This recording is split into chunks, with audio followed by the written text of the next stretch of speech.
प्रिय छात्रों, mission institute Prayagraj के तत्वावधान में विभिन्न परीक्षाओं को दृष्टि में रखते हुए हिंदी विषय के अभ्यास क्लास में उपस्थित समस्त छात्र छात्राओं का स्वागत है, अभिनंदन है। सभी को जय हिंद, जय भारत। प्रिय छात्रों, पूर्व की कक्षा में विभिन्न परीक्षाओं में पूछे जा सकने वाले प्रश्नों पर हम लोग चर्चा किए थे। काफ़ी कुछ ज्ञानवर्धक चीज़ें भी हम लोगों ने प्राप्त किया था। उसी प्रक्रिया में आज हम लोग अपनी आगे की यात्रा शुरू करेंगे और आज की हम लोगों की यात्रा प्रश्न संख्या 11 से शुरू हो रही है। प्रश्न संख्या 11 में कहा गया है कि एक तद्भव शब्द है पंजर, पंडित, पंचाली, पंजीरी। आपको इसमें से तद्भव शब्द को निकालना है। अगर आप जहाँ कहीं भी मार्गदर्शन प्राप्त किए होंगे आपको बताया गया होगा कि हम कैसे जानते हैं कि कौन शब्द तद्भव होता है, कौन शब्द तत्सम होता है। मिशन इंस्टीट्यूट में अगर आप मार्गदर्शन प्राप्त किए होंगे तो यहाँ मैं आपको तत्सम शब्द के कुछ नियम बताए हैं, तद्भव शब्द के कुछ नियम बताए हैं। अगर उन नियमों को आप दृष्टि में रख करके हल करें तो आपका उत्तर दिख रहा होगा पंजीरी। ये जो है तद्भव शब्द है, तत्सम शब्द पंजीरी नहीं है। आइए आज का हम अगला प्रश्न देखते हैं। प्रश्न संख्या 12 क्या कह रहा है? प्रश्न संख्या 12 कह रहा है कि संस्कृत के ऐसे शब्द जिसे हम ज्यों का त्यों प्रयोग में लाते हैं कहलाते हैं तत्सम, तद्भव, देशज, विदेशज। ये चार शब्द आपके सामने हैं और आप सभी जानते हैं कि उत्पत्ति के आधार पर शब्द के चार भेद बतलाए गए हैं। तत्सम शब्द, तद्भव शब्द, देशज शब्द और विदेशज शब्द। तत्सम शब्द किसे कहते हैं? आप सब लोग जानते हैं कि संस्कृत भाषा का जो शब्द बिना किसी परिवर्तन के हिंदी भाषा में प्रयोग होता है। कहने का तात्पर्य है कि जो शब्द संस्कृत भाषा में जैसे लिखा गया ठीक उसी तरह से हिंदी भाषा में भी लिखा गया तो ऐसे ही शब्दों को तत्सम शब्द कहते हैं। यानी मान लीजिए कि संस्कृत में लिखा गया पुष्प और हिंदी में भी लिखा गया पुष्प। इसी तरह से संस्कृत में लिखा गया कृष्ण और हिंदी में भी लिखा गया कृष्ण। तो इस तरह के जो शब्द हैं वो तत्सम शब्द हैं। यानी जिस तरह से हम संस्कृत में लिखते हैं ठीक उसी तरह से हिंदी में भी लिखते हैं तो ऐसे शब्दों को तत्सम कहते हैं।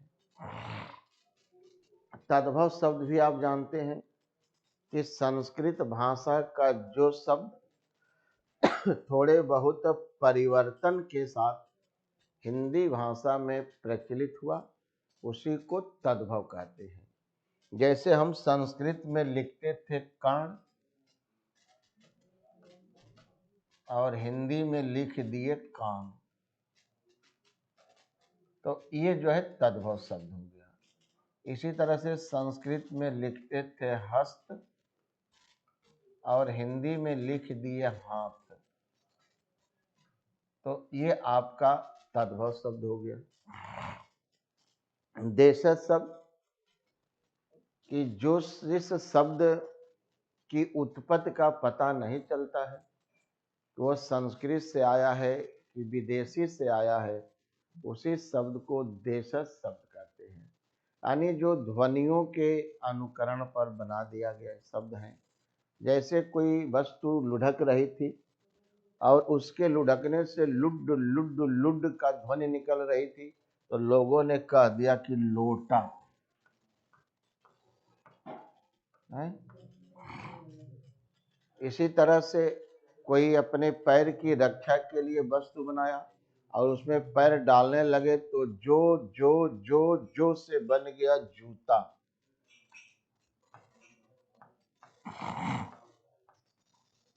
इसी तरह से जंगल में टहल रहे थे, कोई वस्तु मिली पेड़ से लटका हुआ, तोड़ के ले आए, कड़ाही में डाले, कड़ाही में बोला पट तो बन गया परवल।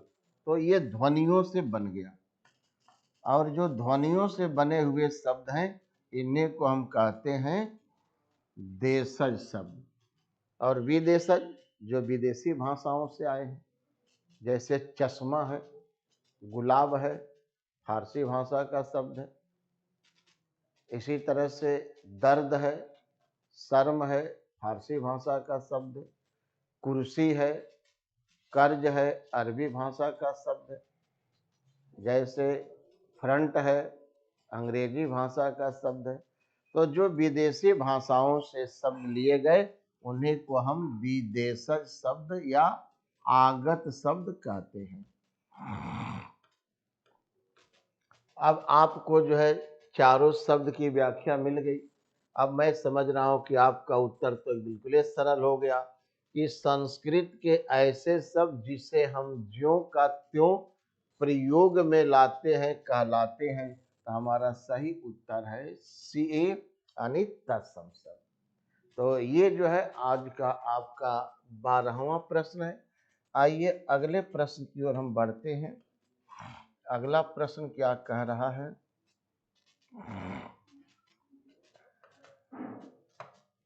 वाक्य शुद्ध, यानी जो आपको नीचे 4 ऑप्शन दिए गए हैं, इसमें से आपको शुद्ध वाक्य को छांटना है।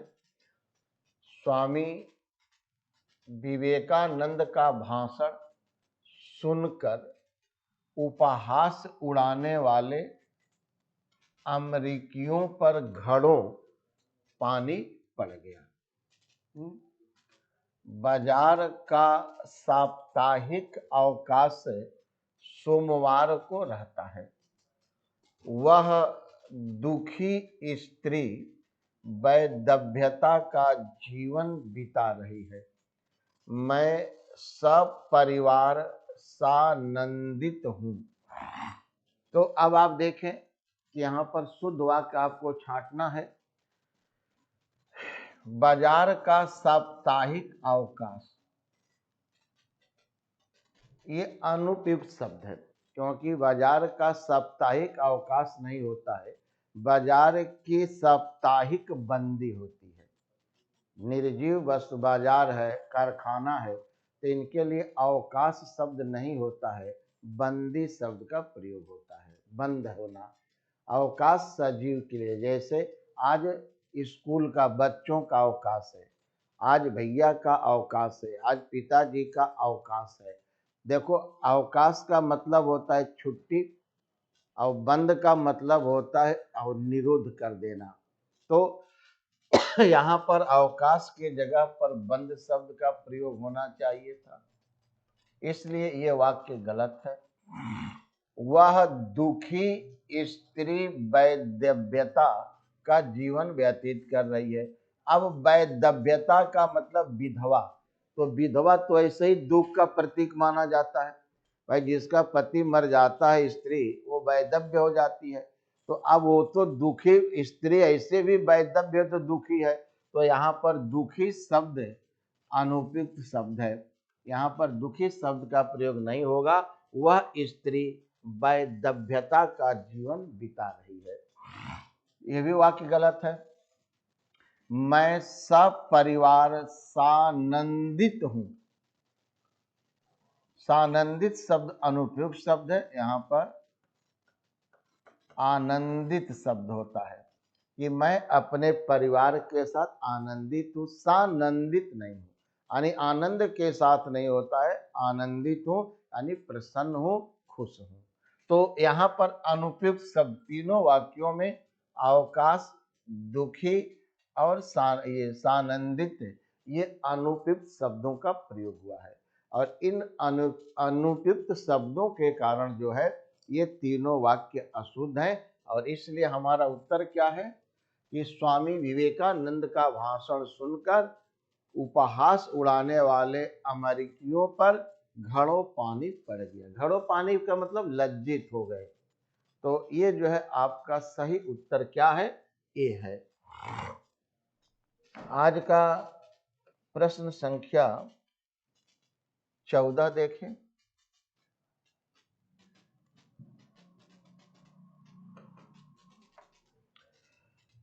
वर्तनी की दृष्टि से कौन सा शब्द सही है? आप देखें, सन्यासी, सन्यासी, सन्यासी, सन्यासी, ये चार शब्द है। इसमें कोई कॉन्सेप्ट तो है नहीं, आपको तो ये रटना होता है। और सन्यासी ये शब्द आपका सही होता है, क्योंकि ये सन्यासी वर्तनी के दृष्टिकोण से ये जो है सही है। आज का अगला प्रश्न देखा जाए।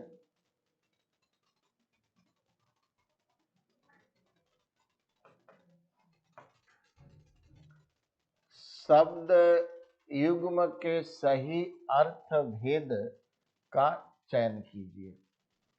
अम्बुज और अम्बुद ये पर्याय शब्द होते हैं, इनका कोई कॉन्सेप्ट नहीं होता है।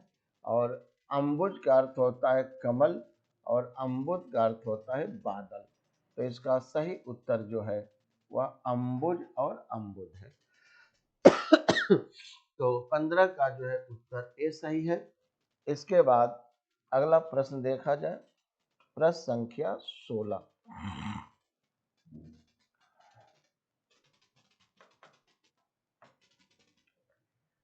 तलवार की धार पर चलना ये मुहावरा है।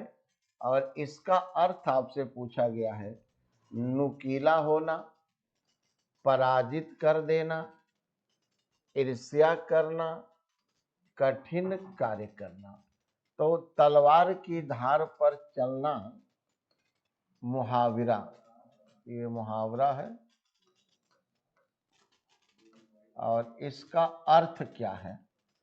तो आप देखें, तलवार की धार पर चलने का अर्थ होता है कठिन कार्य करना, क्योंकि तलवार पर चलना आसान काम तो नहीं है। तो इसका सही उत्तर जो है वह कठिन कार्य करना। ठीक। फिर अगला प्रश्न आप देखें, प्रश्न संख्या 17। ये सब रटने वाली चीज हैं, आप रटे होंगे।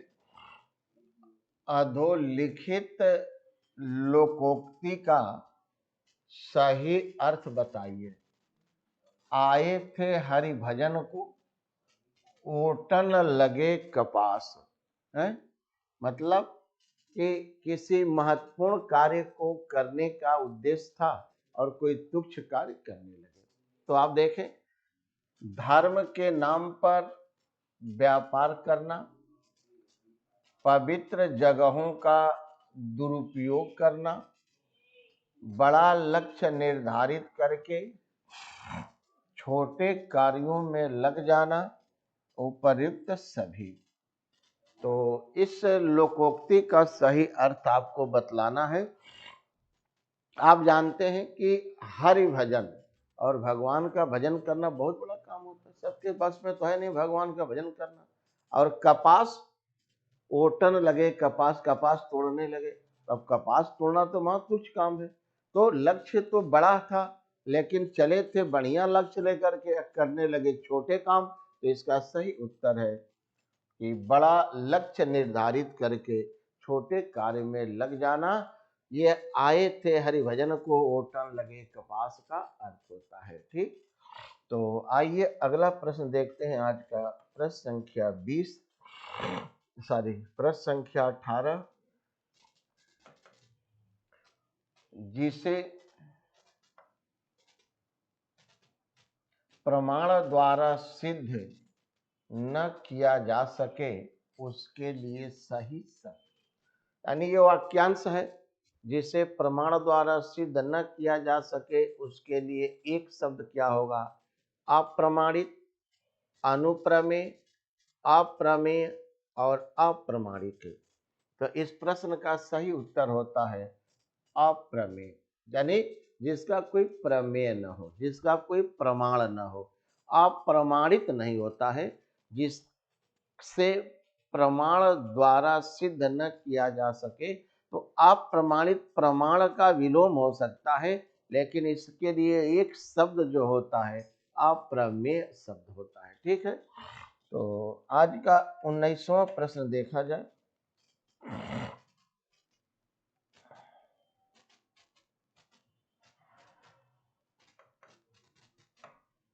प्रश्न कह रहा है कि निम्नलिखित में से कौन सा किरण, किरण शब्द है, का पर्यायवाची शब्द नहीं है।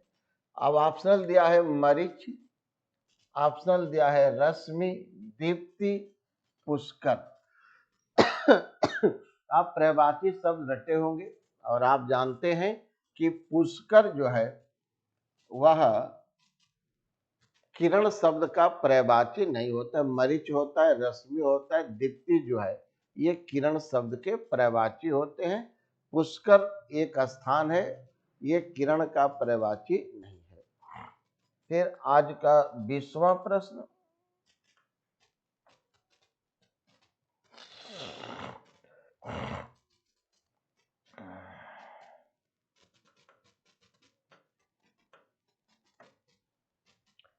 पुष्ट शब्द का विलोम छीण, दुष्ट, पुरस्कार, प्रकृति।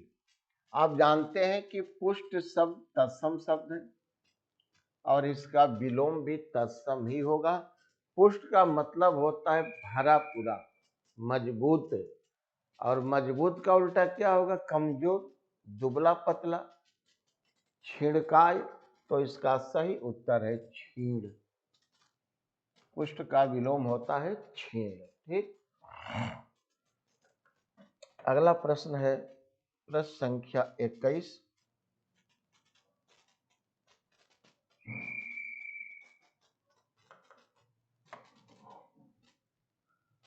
वार्णिक छंदों में किसका विचार होता है? वर्ण का, मात्रा और वर्ण का, मात्रा का, वर्ण की गुरुता का। ध्यान दें, क्योंकि आप जानते हैं कि छंद के दो भेद होते हैं, एक मात्रिक छंद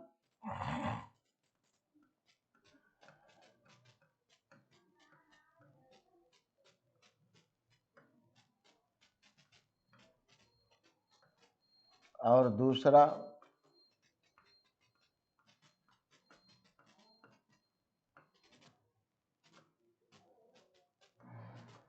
वार्णिक छंद। तो ये जो है छंद के दो भेद हैं। मात्रिक छंद वह होता है कि जिस छंद में मात्रा के नियमों का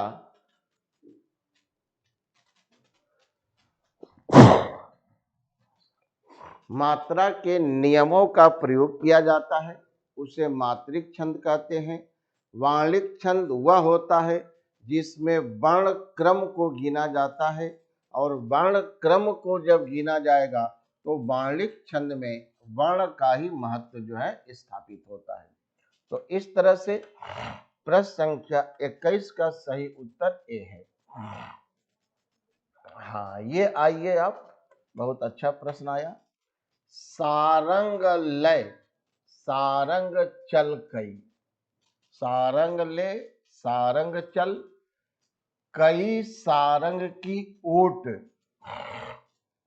सारंग छीनो पाई के, सारंग कई गई चोट। ध्यान से पढ़ो, ये सारंग लय, तो यहाँ पर सारंग ले सारंग चल, कई सारंग की ओट। तो सारंग का मतलब घोड़ा, सारंग का मतलब तलवार।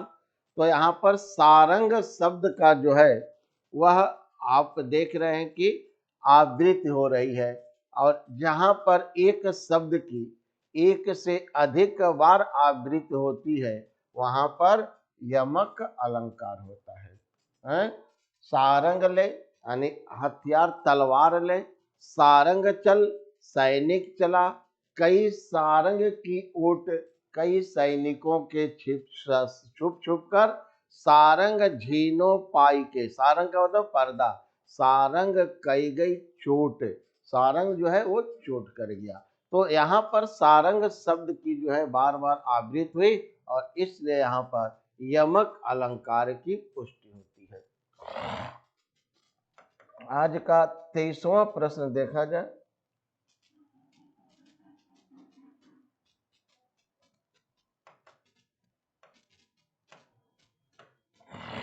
भरत मुनि के अनुसार रसों की संख्या कितनी है? तो आप सभी जानते हैं कि भरत मुनि जी ने मानव मन में 8 भाव स्वीकार किया था, और ये 8 भाव थे रति, हास, शोक,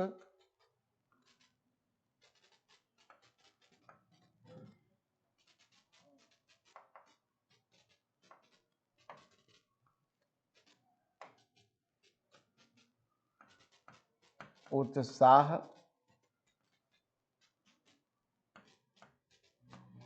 क्रोध,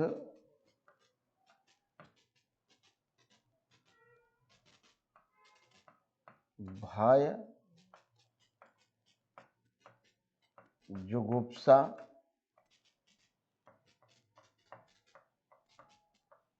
और विस्मय।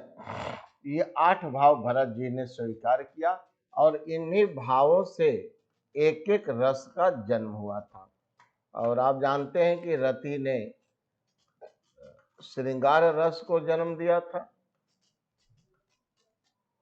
हास ने हास्य रस को जन्म दिया था, शोक ने करुण रस को जन्म दिया था, उत्साह ने वीर रस को जन्म दिया था,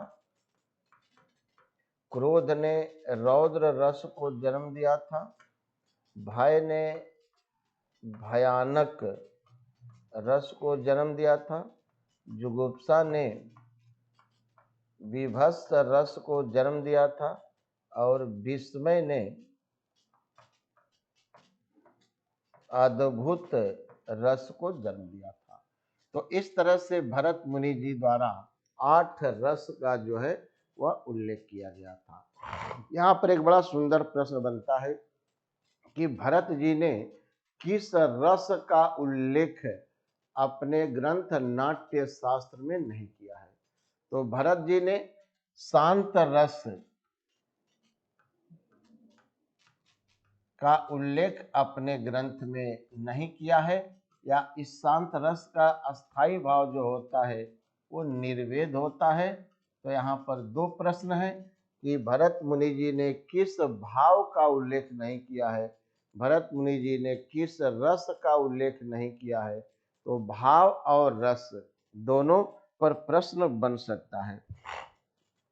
तो भरत जी ने अपने रस सूत्र में सिर्फ 8 भाव यानी 8 रस का उल्लेख किया है। तो इसका सही उत्तर ए है। आज का प्रश्न संख्या 24।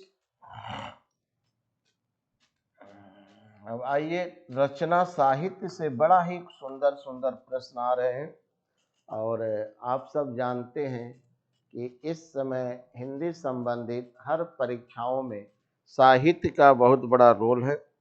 साहित्य से बड़े ही अच्छे अच्छे प्रश्न आए हुए हैं। जैसे प्रश्न है, हिंदी का प्रथम मौलिक उपन्यास है परीक्षा गुरु, गबन, आनंदमठ, तितली। तो ये जो है आपके प्रश्न हैं। तो इसी तरह से अब इनके रचनाकार भी पूछ सकता है, आपसे पूछ सकता है कि हिंदी की प्रथम कहानी कौन है। आपसे पूछ सकता है हिंदी की प्रथम आत्मकथा कौन है। आपसे पूछ सकता है हिंदी की प्रथम एकांकी कौन है। आपसे पूछ सकता है हिंदी का प्रथम ये नाटक कौन सा है। आपसे पूछ सकता है हिंदी की प्रथम आत्मकथा कौन सी है। प्रथम रिपोर्टाज कौन सा है। प्रथम रेखा चित्र कौन सा है। इस तरह के प्रश्न आपकी परीक्षा में पूछे जा रहे हैं। आप जानते हैं परीक्षा गुरु के रचनाकार श्री लाला श्री निवास हैं। गबन के रचनाकार मुंशी प्रेमचंद हैं। तितली के रचनाकार जयशंकर प्रसाद हैं। आनंद मठ के रचनाकार ये बांग्ला भाषा का उपन्यास है और आनंद मठ बंकिम चंद्र चट्टोपाध्याय है। तो ये जो है आपके उपन्यास है और हिंदी का पहला मौलिक उपन्यास जो है वो परीक्षा गुरु है। इसके रचनाकार जो है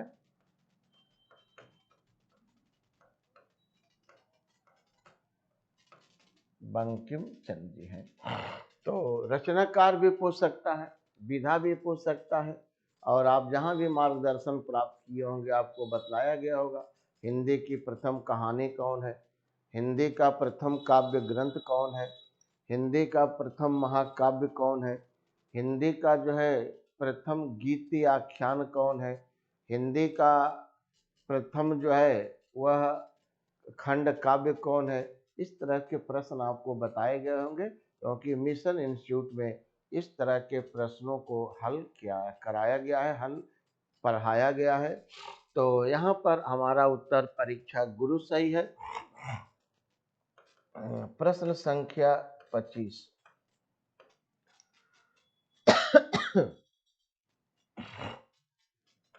अब देखें हंस पत्रिका के संस्थापक संपादक थे प्रेमचंद, निराला, आगेय, धर्मवीर भारती। आपकी परीक्षा में इस तरह के पत्र पत्रिका से भी बहुत प्रश्न आते हैं। जैसे सरस्वती के संपादक कौन है, तो इसका उत्तर होता है आचार्य महावीर प्रसाद द्विवेदी। इसी तरह से कवि वचन सुधा के संपादक कौन है, इसका उत्तर होता है भारतेंदु हरिश्चंद्र।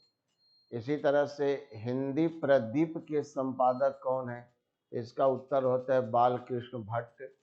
इसी तरह से आनंद कदम्बनी के संपादक कौन है, इसका उत्तर होता है बद्रीनारायण चौधरी प्रेमघन।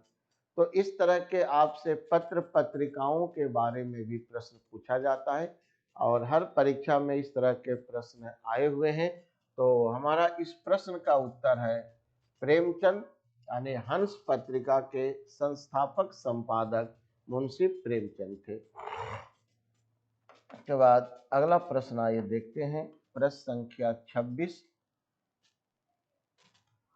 प्रश्न संख्या 26 प्रश्न कह रहा है कि सुमित्रा नंदन पंत को किस कृति पर ज्ञानपीठ पुरस्कार प्राप्त हुआ है।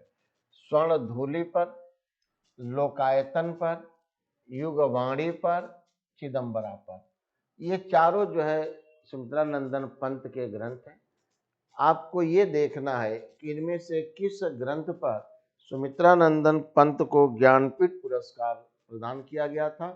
तो इसका सही उत्तर है चिदंबरा। चिदंबरा पर जो है वह इनको ज्ञानपीठ पुरस्कार दिया गया था। आज का अगला प्रश्न है प्रश्न संख्या 27।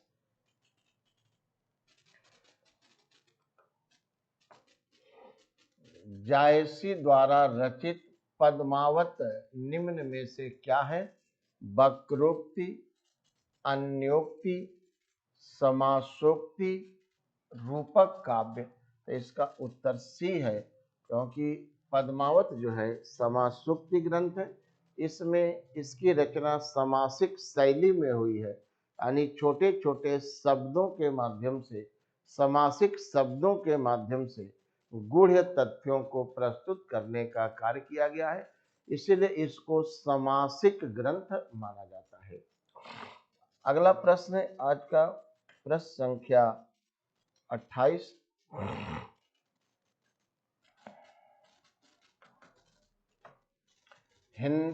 कौन हिंदी की उपभाषा नहीं है? मराठी, पूर्वी हिंदी, पश्चिमी हिंदी, राजस्थानी। इसका सही उत्तर ए है, मराठी जो है वो हिंदी की उपभाषा नहीं है। आज का अगला प्रश्न है 29वां।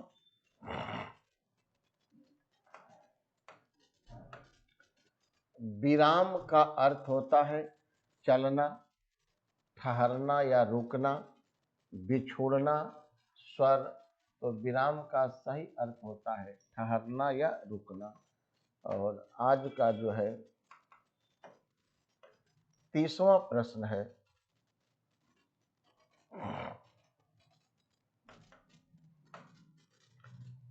उच्चारण शब्द में उपसर्ग है, तो आप जानते हैं उत्धन चारण। तो ये जो है आपका तीसरा का सी सही है। तो इस तरह से हम लोगों ने आज कुछ महत्वपूर्ण बिंदुओं पर चर्चा किया। कल इसी के आगे हम लोग अन्य नए प्रश्नों पर चर्चा करेंगे, उनसे संबंधित कुछ कॉन्सेप्ट, कुछ जानकारियां प्राप्त करेंगे। तब तक के लिए आप सभी को जय हिंद, जय भारत।